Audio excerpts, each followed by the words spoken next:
चलिए पुनः स्वागत है आपका। आज का जो टॉपिक है हमारा वो है संघ की विधायिका।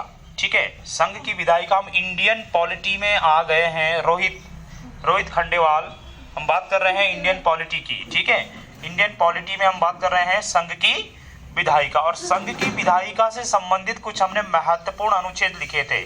ठीक है, हमने कह दिया था विधायिका, कार्यपालिका और न्यायपालिका तीनों की बात हो चुकी थी कि कौन विधायिका होती है, कौन कार्यपालिका होती है और कौन न्यायपालिका। सोनिका, विधायिका क्या होती है? संसद होती है। क्या काम करती है संसद? क्या काम करती है? हमने कहा किसी देश की कानून बनाने वाली सबसे बड़ी संस्था उस देश के संघ की विधायिका कहलाती है। फिर से एक बार रिवीजन कर रहा हूं, किसी देश की कानून बनाने वाली सबसे बड़ी संस्था उस देश के संघ की विधायिका कहला। उस देश का संघ मतलब केंद्र सरकार। भाई जो कानून बनाती है केंद्र सरकार में, जो कानून बनाती है किसी भी देश में, उसको हम विधायिका कहते हैं। और विधायिका का दूसरा नाम कौन सा है? संसद। हमने कहा था संसद। संसद के 3 अंग है। हमने कहा 3 अंग है। कौन कौन से नीलम? लोकसभा, राज्यसभा और राष्ट्रपति। संसद के 3 अंग हैं, लोकसभा, राज्यसभा और राष्ट्रपति। 3 अंग है। और संसद के 2 सदन है, लोकसभा और राज्यसभा। सदन तो 2 हैं लेकिन अंग 3 है। और संसद अर्थात संघ की विधायिका से संबंधित हमने, संसद से संबंधित हमने कुछ महत्वपूर्ण अनुच्छेद आपको बताए थे। सबसे पहले अनुच्छेद 79 में लिखा हुआ है संसद का गठन। क्या लिखा हुआ है? संसद का गठन। संसद का गठन कहां पे लिखा हुआ है? 79 अनुच्छेद। आर्टिकल के लिए आप शॉर्टकट में ART लिख सकते हैं। आर्टिकल 79 में क्या लिखा हुआ है कि संसद का गठन कैसे होगा, किससे मिलके होता है संसद का गठन, जरा बताइए। लोकसभा, राज्यसभा, राष्ट्रपति, इन तीनों से मिलकर होता है संसद का गठन। और इसका उल्लेख भारतीय संविधान के अनुच्छेद 79 में इसका उल्लेख किया गया है कि संसद का गठन कैसे होता है। 80 राज्यसभा का गठन।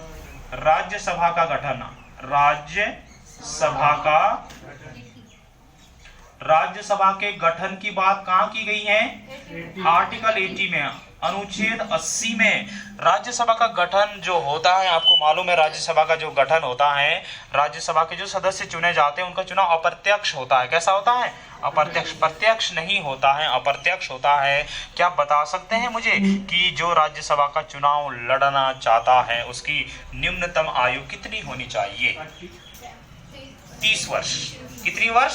30 वर्ष। जो 30 वर्ष का व्यक्ति होगा वही राज्यसभा का चुनाव लड़ सकता है। ठीक है ना? लेकिन जो लोकसभा का चुनाव लड़ना चाहता है उसकी न्यूनतम आयु 25 वर्ष होनी चाहिए। वहीं राष्ट्रपति और राज्यपाल के लिए 35 वर्ष की आयु पूरी होनी जरूरी है। तो हम राज्यसभा के गठन की बात कर रहे थे। उसके बाद हम 81 में आते हैं, लोकसभा का गठन। आर्टिकल 81 में क्या है? लोकसभा का गठन। लोकसभा का गठन। लोकसभा का गठन की जो बात है वो भारतीय संविधान के अनुच्छेद 81 में की गई है, लोकसभा के गठन की बात। फिर हम 83 में अगर आते हैं तो राज्यसभा व लोकसभा की अवधि। राज्यसभा व लोकसभा की अवधि। राज्यसभा व लोकसभा की अवधि। अवधि मतलब इनका कार्यकाल, कि भाई लोकसभा का कार्यकाल कितना होता है? कितना होता है लोकसभा का कार्यकाल? 5 वर्ष होता है। लेकिन उससे पूर्व भी लोकसभा को भंग करने की शक्ति किसके पास है? प्रवेश राष्ट्रपति के पास लोकसभा को वो भंग कर सकता है। 5 साल से पहले भी लोकसभा भंग हो सकती है। लेकिन राज्यसभा का जो कार्यकाल है वो निश्चित 6 वर्ष का होता है। राज्यसभा एक स्थायी सदन है और वो 6 वर्ष से, वो कभी भंग नहीं होता। राज्यसभा कभी भंग नहीं होता। ठीक है, वो 6 वर्ष चलेगा तो चलेगा। ठीक है ना? तो राज्यसभा को स्थायी सदन भी कहते हैं और लोकसभा को अस्थायी सदन के नाम से जाना जाता है। राज्यसभा व लोकसभा की अवधि का जो उल्लेख है वो भारतीय संविधान के आर्टिकल 84 में आएंगे। तो संसद के सदस्यों की योग्यता, संसद के सदस्यों की योग्यता, संसद के सदस्यों की योग्यता, संसद के सदस्यों की योग्यता का जो उल्लेख है वो आर्टिकल कहां पर है भाई? रोहित जरा बता कहां पर है? संसद के सदस्यों की योग्यता का जो उल्लेख या प्रावधान है वो भारतीय संविधान के कौन से अनुच्छेद में किया गया है? 84। 86 में क्या है रोहित? राष्ट्रपति के अधिकार, राष्ट्रपति के अधिकार अर्थात संसद को संबोधित करने का तथा संदेश भेजने का।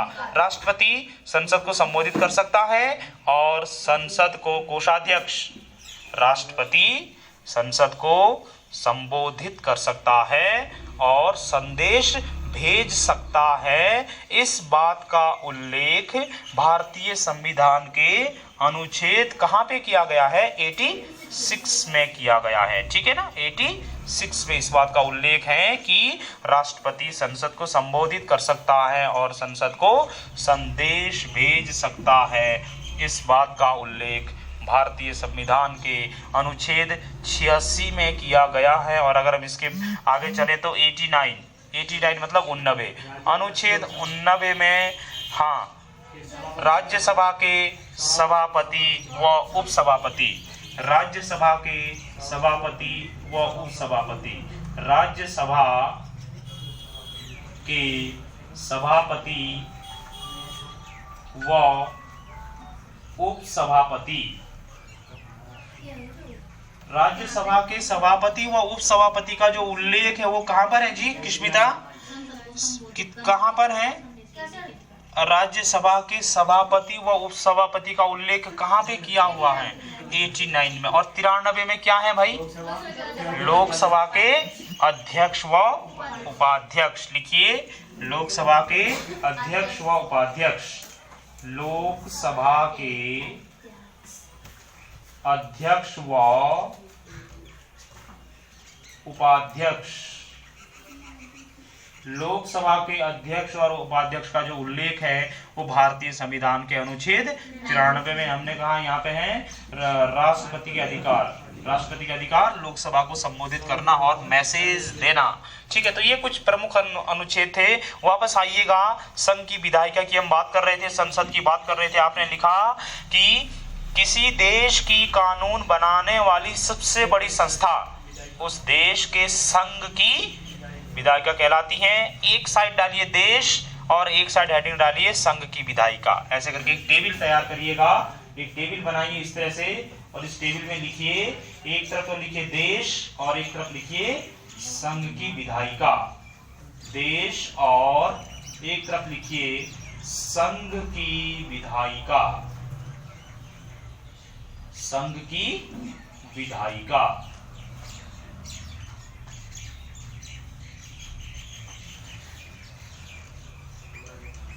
देश और संघ की विधायिका लिखिए। सबसे पहले आप लिखिए यूएसए।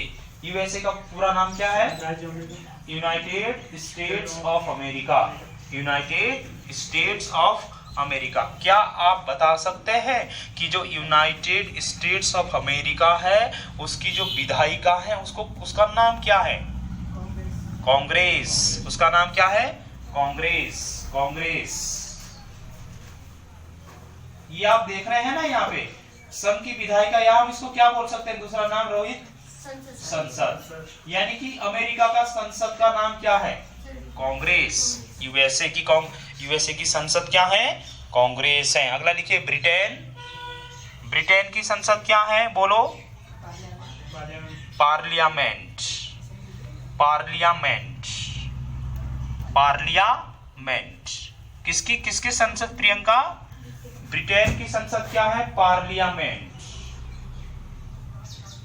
पार्लियामेंट। पार्लियामेंट कहाँ की है? ब्रिटेन की संसद का नाम पार्लियामेंट है। अमेरिका की संसद का नाम कांग्रेस है। जापान की संसद क्या है? डायट, डायट, डायट है जापान की संसद। जापान की संसद का नाम क्या है? डायट है। किस किस की संसद मैंने आपको बताई? यूएसए की कांग्रेस, ब्रिटेन की पार्लियामेंट और जापान की डायट। ईरान की लिखिए मजलिस, मजलिस छोटी ली, मजलिस। ईरान की संसद मजलिस है। ईरान की संसद का नाम क्या है? मजलिस है। ईरान की संसद का नाम मजलिस है। पाकिस्तान की संसद का नाम नेशनल असेंबली। पाकिस्तान की संसद का नाम है नेशनल असेंबली। नेशनल असेंबली है पाकिस्तान की संसद का नाम। पाकिस्तान की संसद का नाम क्या है? National assembly. ठीक है, पाकिस्तान की संसद का नाम है नेशनल असेंबली। फिर लिखिए नेपाल की संसद। नेपाल की संसद का क्या नाम है? प्रियंका लिखिए। नीतू, नेपाल की संसद राष्ट्रीय पंचायत। राष्ट्रीय पंचायत। राष्ट्रीय पंचायत किसका नाम है? नेपाल की संसद का नाम है राष्ट्रीय पंचायत। फिर लिखिए भारत। भारत की संसद का नाम है संसद। भारत की संसद का नाम है संसद। ऐसे कई और भी देश हैं जिनकी संसदों का नाम क्या है, जैसे अफगानिस्तान की संसद क्या है? लिख दो, शोरा। हाँ, अफगानिस्तान की संसद क्या है? शोरा। शोरा कहाँ की है? अफगानिस्तान की संसद। ठीक है भाई, रोहित खंडेवाल हैं। अफगानिस्तान की क्या है? शोरा। शोरा। शोरा। शोरा कहाँ की संसद है? अफगानिस्तान की संसद का नाम शोरा है। ठीक है, वैसे बहुत सारे देश हैं जिनकी संसदों का नाम क्या है? अलग अलग है। हमने कुछ ही देशों का नाम आपके सामने लिखवाया और हमने कहा कि भाई ये उस देश की संघ की विधायिका है या फिर संसद है। हमने लिखवाया यूएसए की कांग्रेस, ब्रिटेन की पार्लियामेंट, जापान की डायट, ईरान की मजलिस, पाकिस्तान की नेशनल असेंबली, नेपाल की राष्ट्रीय पंचायत, भारत की संसद और अफगानिस्तान की शोरा। तो ये कुछ संसदों का नाम है। ठीक है, और संसद हमने कहा किसी भी देश की जो संसद होती है ना, वो कानून बनाने वाली सबसे बड़ी संस्था होती है। कानून कौन बनाती है? संसद कानून बनाती है। ठीक है, ठीक है। अब आ जाइए, लिखिए अनुच्छेद 79। ऐसा लिखिए, भारत की संसद का गठन। हेडिंग बना के लिखिए, भारत की संसद का गठन। भारत की संसद का गठन अनुच्छेद 79। भारत की संसद का गठन, भारत की संसद का गठन आर्टिकल 79। कोषाध्यक्ष, भारत की संसद का जो गठन है उसका उल्लेख भारतीय संविधान के किस अनुच्छेद में किया गया है?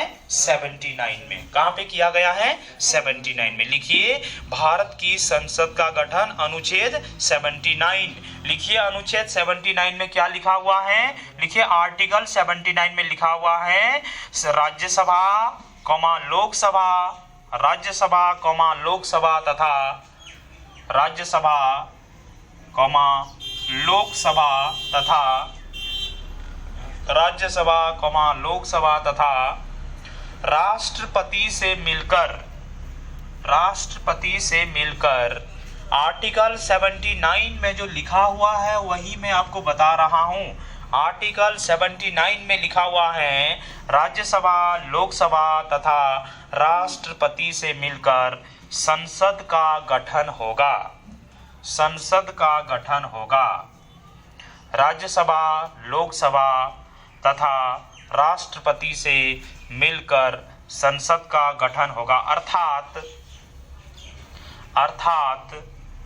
भारत की संसद के 3 अंग है। अर्थात भारत की संसद के 3 अंग है। अर्थात भारत की संसद के 3 अंग हैं। कितने अंग हैं? लिखो, number 1 Rajya Sabha, number 1 Rajya Sabha, number 1 Rajya Sabha, number 2 Lok Sabha और नंबर 3 राष्ट्रपति। नंबर 3 राष्ट्रपति। नंबर 3 क्या लिखा? राष्ट्रपति। ठीक है, ठीक है, लिख दिया है ना। अगला लिखिए नेक्स्ट। भारत की संसद के 2 सदन है। भारत की संसद के 2 सदन है।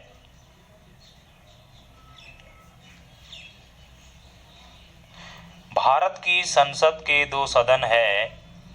भारत की संसद के 2 सदन है। लिखिए नंबर 1 राज्यसभा और नंबर 2 लोकसभा। नंबर 1 राज्यसभा। भारत की संसद के 2 सदन है। नंबर 1 राज्यसभा और नंबर 2 लोकसभा। राज्यसभा और लोकसभा। ठीक है, अगला लिखिए नेक्स्ट हेडिंग राज्यसभा का गठन। अगली हेडिंग है राज्यसभा का गठन अनुच्छेद 80। राज्यसभा का गठन अनुच्छेद 80। राज्यसभा का गठन अनुच्छेद 80 है ना। 80 में किसका गठन है नीतू? और 79 में संसद का। अभी तो लिखवाया मैंने आपसे। 79 में तो संसद का गठन है और 80 में किसका है? राज्यसभा का। इसमें लिखें राज्यसभा में 250 से राज्यसभा में 250 से अधिक सदस्य नहीं होंगे। राज्यसभा में 250 से अधिक सदस्य नहीं होंगे। राज्यसभा में 250 से अधिक सदस्य नहीं होंगे, जिनमें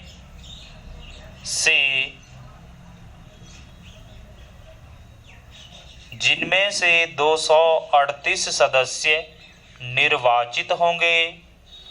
जिनमें से 238 सदस्य निर्वाचित होंगे।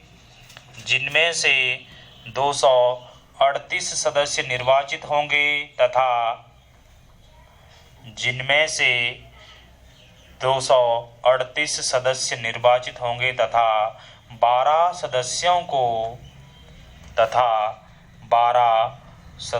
को राष्ट्रपति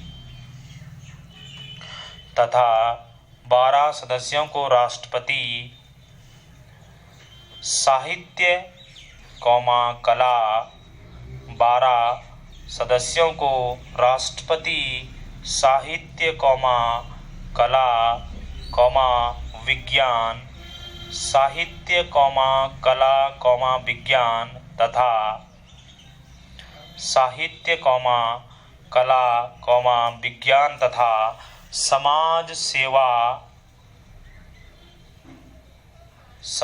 सेवा के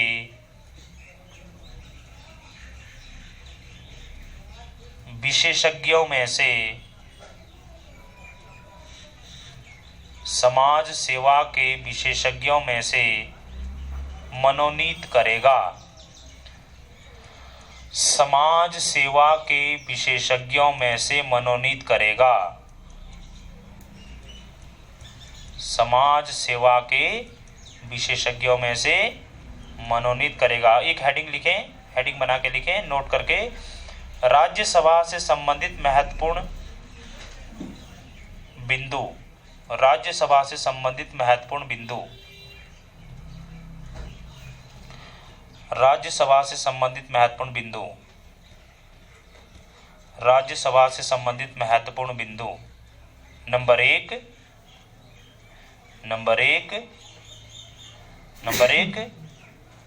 यह संसद का स्थायी सदन है।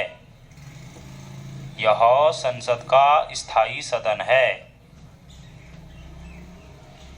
यह संसद का स्थायी सदन है तथा उच्च सदन है। यह संसद का स्थायी सदन है तथा उच्च सदन है। यह संसद का स्थायी सदन है तथा कैसा है जी? उच्च सदन। दूसरा बिंदु, राज्यसभा के सदस्यों की अधिकतम संख्या 250, राज्यसभा के सदस्यों की अधिकतम संख्या 250 तथा न्यूनतम संख्या 245 होती हैं। राज्यसभा के सदस्यों की अधिकतम संख्या 250 तथा न्यूनतम संख्या 245 होती हैं। न्यूनतम संख्या 245 होती है। नेक्स्ट अगला बिंदु, राज्यसभा का कार्यकाल 6 वर्ष का होता है। राज्यसभा का कार्यकाल 6 वर्ष का होता है। राज्यसभा का कार्यकाल 6 वर्ष का होता है।